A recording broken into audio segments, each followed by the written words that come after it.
नमस्ते। स्वागत है आपका मेरे चैनल पर। और आज हम आपको सुनाएंगे रामायण की कुछ कथाएं। I will tell you some stories from Ramayana in both English as well as in Hindi. So I hope you appreciate it. First one, the story of a squirrel. After the abduction of Sita, Lord Rama, along with his army of monkey and bears, started making a bridge over the sea that would connect them to Lanka. तो सीता माँ का जब हरण हुआ उसके बाद प्रभु राम और उनकी वानर सेना एक पुलिया बनाने लगे जो उनको लंका तक ले जाएगा Ram Setu. Lord Rama was triumphant to see the passion, dedicated, and energy level of his army towards the construction of the bridge. A little squirrel was picking up pebbles in her mouth and putting it near the boulders. She did it repeatedly and effortlessly. तो प्रभु राम बड़े प्रसन्न हुए ये देख के कि वानर सेना सेतु बनाने में कैसे लगी हुई थी और वहीं पे उन्होंने एक गिलहरी को देखा जो छोटे छोटे कंकड़ उठा के वहाँ पे सेतु बनाने के लिए लगा रही थी.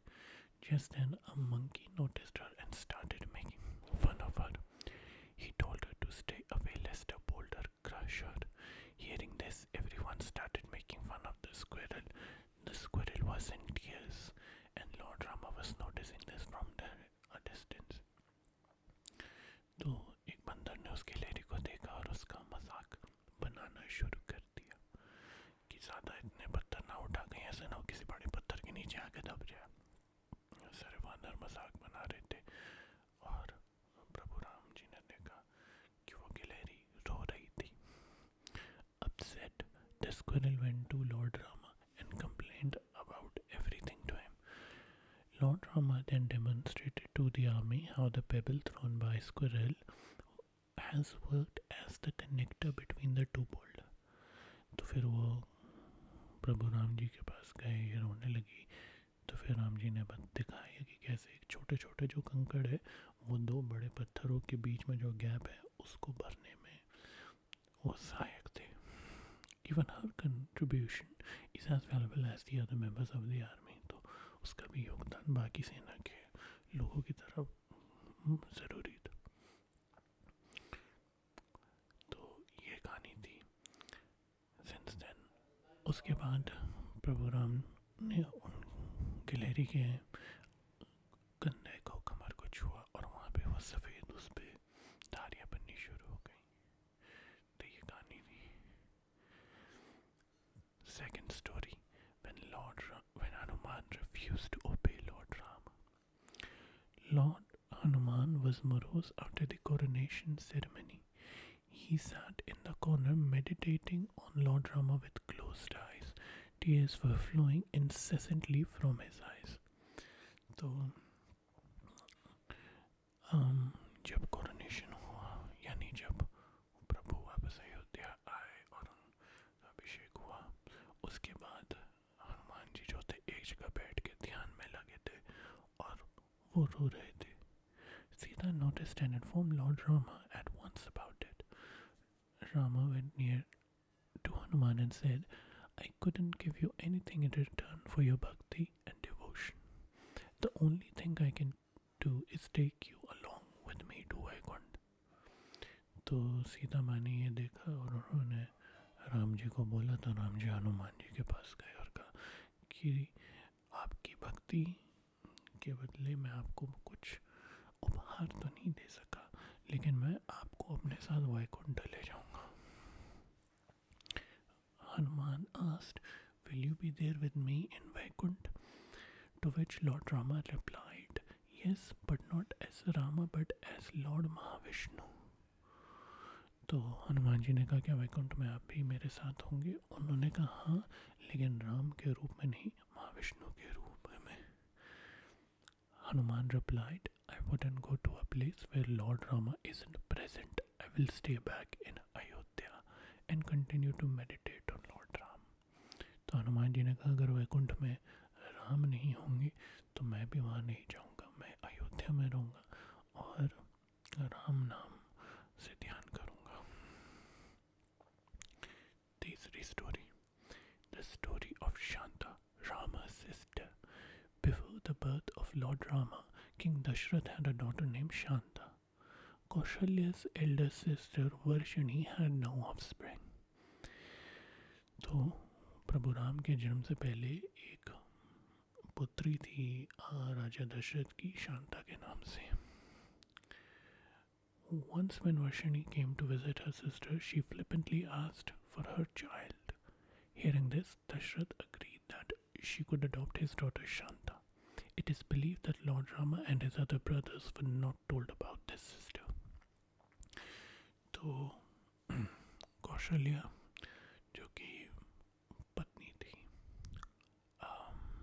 राजा दशरथ की, प्रभु राम की माँ, उनकी छोटी बहन वर्षिणी आई अयोध्या और उन्होंने इस बात की मांग की कि ये पुत्री मेरे को दे दो. तो राजा दशरथ ने दे दी थी. और ये कहा जाता है कि और बाकी जितने भी भाई थे, भरत, लक्ष्मण, शत्रुघ्न, इन लोगों को नहीं पता था शांता के बारे में.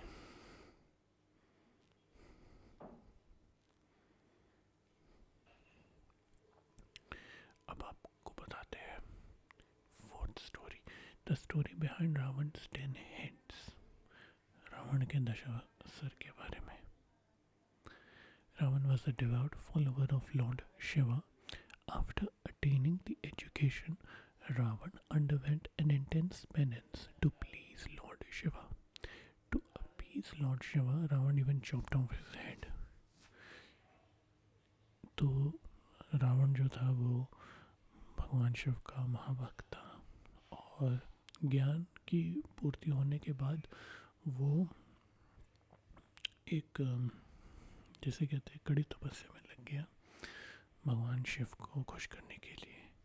और भगवान शिव को खुश करने के लिए उसने अपनी गर्दन भी काट दी.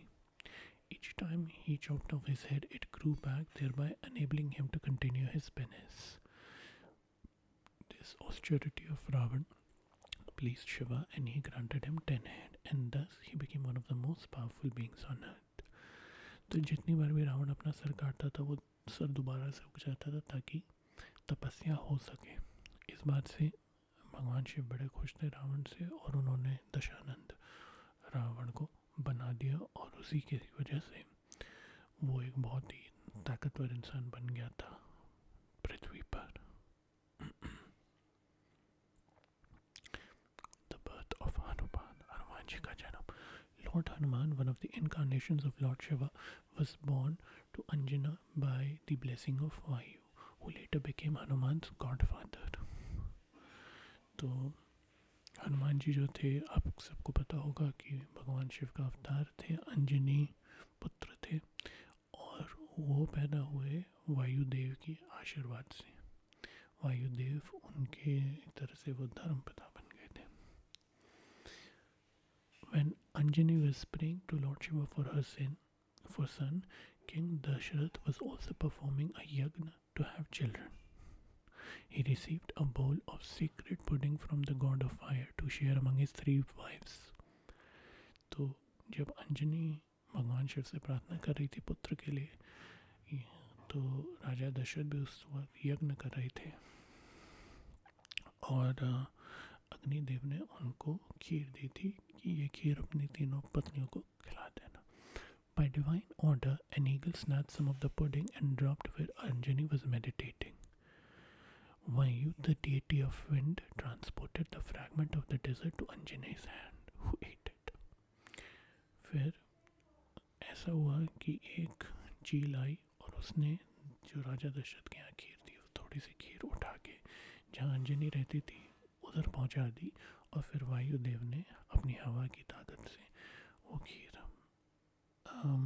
कुछ उस खीर के टुकड़ा अंजनी माँ के हाथों में छोड़ दी.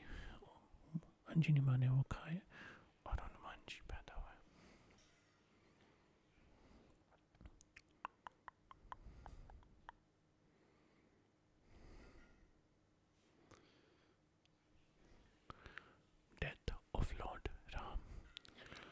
wasn't possible for Lord Ram to die because Hanuman wouldn't allow Yam to claim Ram's soul.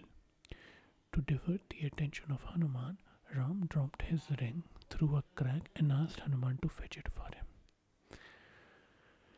तो प्रभु राम के लिए मृत्यु जो थी मुमकिन नहीं थी, क्योंकि हनुमान जो थे वो यमराज को ये आज्ञा नहीं देते कि वो उनकी आत्मा ले जाए राम जी की। तो हनुमान जी का ध्यान भटकाने के लिए प्रभु राम ने एक अंगूठी जो है वो एक छोटे से क्रैक में कहीं फेंक दी और हनुमान जी से कहा कि उसको लेकर आओ। तो हनुमान जी ने अपना साइज़, क्योंकि हनुमान जी अपना साइज़ बड़ा ही कम कर सकते हैं, सो ही कम कर दिया। Hanuman ji reduced his size to that of a beetle and entered the crack only to find himself in the serpent's land. He asked Vasuki, the king of Naglok, for the ring. The king showed him a dome filled with rings, all belonging to Ram. Hanuman was baffled to see this. Then the king informed him that Ram deliberately dropped down the ring to divert his mind from Lord Ram's death. तो वो जब गया, हनुमान जी जब गए उस एक छेद के अंदर, तो वो नागलोक था और नागलोक में वो वासुकी से मिले जो नागलोक के राजा थे और उनसे अंगूठी मांगी। वासुकी ने दिखाया कि देखो यहाँ पे इतनी सारी अंगूठियाँ हैं। तो हनुमान जी चकित हो गए। फिर उन्होंने समझाया कि ये जानबूझ के राम जी ने किया ताकि आपका जो ध्यान है वो प्रभु राम की मृत्यु पर केंद्रित ना हो सके।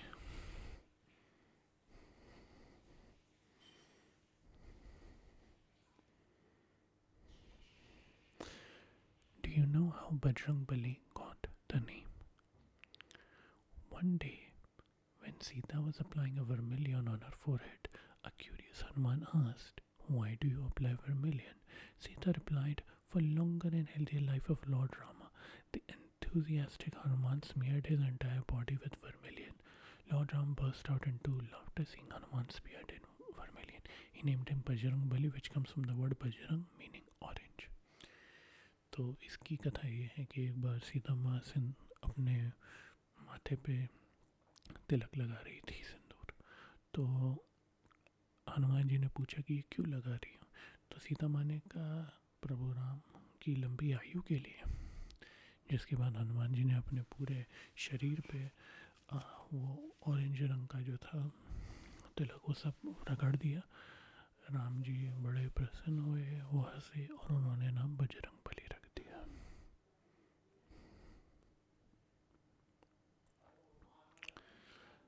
अगली कहानी है Lakshman sleep defeating sleep for 14 years, 14 वर्ष तक ना सोना। Urmila, Lakshman's wife, was ready to accompany him when he was leaving for the exile, but Lakshman was forced to stay home. Lakshman wanted to protect Ram and Sita from all the danger, defeating sleep. तो उर्मिला जो लक्ष्मण जी की पत्नी थी वो भी आना चाह रही थी, बट लक्ष्मण जी ने कहा नहीं, घर रहोगी, है ना, क्योंकि लक्ष्मण जी जो थे वो राम और सीता को हर किस्म के खतरे से और जो था डेंजर से बचाना चाहते थे, यहाँ तक कि नींद से भी वो लड़ना चाहते थे। So he approached Nindra, the goddess of sleep, and asked her to look over him for the next 14 years. Nindra commanded that someone had to sleep on behalf of him to create a balance. So Lakshman asked her to consider Urmila for this. Nindra went to the palace of Ayodhya and asked Urmila if she would like to take up Lakshman's sleep, to which she gladly agreed. तो लक्ष्मण जी जो थे वो निंद्रा के पास गए, जो निंद्रा जो है नींद की देवी, और कहा कि राम और सीता जी के को 14 साल तक उन पर निगरानी रखनी। तो निंद्रा जी ने कहा कि लक्ष्मण की जगह किसी और को 14 वर्ष तक सोना पड़ेगा। तो लक्ष्मण जी ने कहा मेरी पत्नी उर्मिला मेरी जगह सो जाएगी।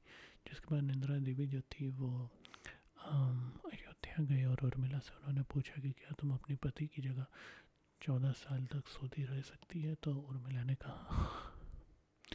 और फिर उर्मिला 14 साल तक सोई. Urmila slept for 14 years until the day of Rama's coronation. If Urmila had not helped, Lakshman would never have been able to slay Meghnad, the one who was granted a boon that only Gudakesh could kill me. तो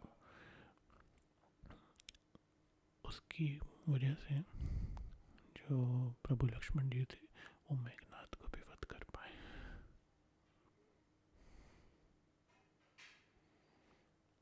ये अगली कथा interesting है. It says, when Ravan deposited his soul. Before fighting the battle with the Rama, Ravan gave his soul to the hermit called Fire Eye. Fire Eye was supposed to keep his soul safe and secure. In the battle, Rama was surprised that the arrow struck Ravana but did not wound him. Only one of the allies of Rama knew the secret behind it, so he transformed himself to resemble Ravan and went to the hermit asking for the soul. No sooner the soul was set free, Ram slain Ravan. तो इस कथा के अनुसार राम जी के साथ उनका जो महायुद्ध हुआ था, वो होने से पहले रावण एक साधु के पास गए थे, है ना. साधु जो थे उन्होंने रावण की जो आत्मा थी उसको एक तरह से बंद करके अपने पास रख लिया. और जब युद्ध हो रहा था तो राम जी रावण को तीर मार रहे थे, लेकिन धनुष बाण का कोई असर नहीं हो रहा था. तो उन राम जी की सेना में एक था जिसको इसके पीछे का राज पता था. अब उसका नाम नहीं लिखा कि किसको पता था.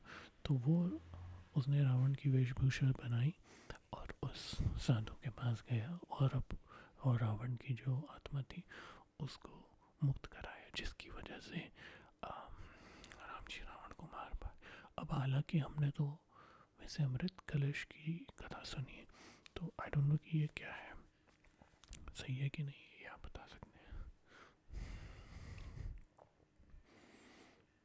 मैं आपको 2 कथाएं और सुनाऊंगा, ठीक है. This one is called Kuber, the real ruler of Lanka. Lord Brahma had produced 10 mind-born sons or Prajapatis while creating the universe, and sage Pulatsya, Vishrava's father, was one of them. Rishi Bhardwaj was totally mesmerized by Vishrava and even offered his daughter Ilavida for marriage. Ilavida and Vishrava gave birth to Kuber, the Lord of Wealth. तो ब्रह्मदेव ने 10 प्रजापतियों का निर्माण किया जब वो सृष्टि का निर्माण कर रहे थे, और साधु पलत्स्य जो विश्रवा के पिता थे वो उनमें से एक थे. तो ऋषि भारद्वाज जो थे वो इस बात से वो बड़े खुश थे और उन्होंने अपनी पुत्री जो थी वो विश्रवा को दी शादी के लिए. फिर इलाविड और विश्रवा की संतान हुई जिसका नाम था Kuber. But Tatak and Somali also wanted Kaski, their daughter, to marry Vishrava to increase their powers through alliance with kings and rishis. They even planned their meeting. Vishrava fell in love with Kaski and fathered Ravana. Kuber inherited Lanka from his father Vishrava. Being a good son, he even shared all his wealth with his half-brother Ravan, but after receiving all kinds of boons from Brahma, Ravan overthrew Kuber from Lanka. तो टाटक और Somali जो थे वो भी चाहते थे कि कैसिकी जो उनकी पुत्री थी कि शादी विश्रवा से हो, ताकि उनकी ताकत और बढ़ जाए, शक्ति. तो उन्होंने उनके बीच में एक मेलजोल का प्लान किया.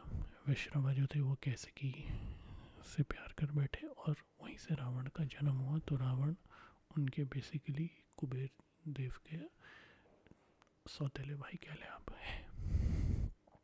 तो कुबेर जो थे उन्होंने लंका अपने पिता विश्रव से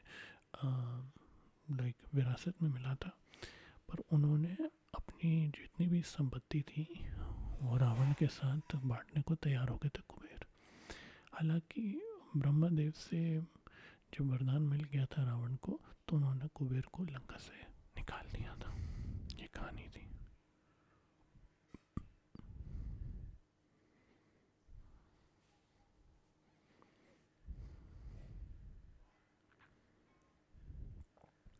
आखिरी हम ख़त्म करेंगे कुंभकर्ण की नींद से.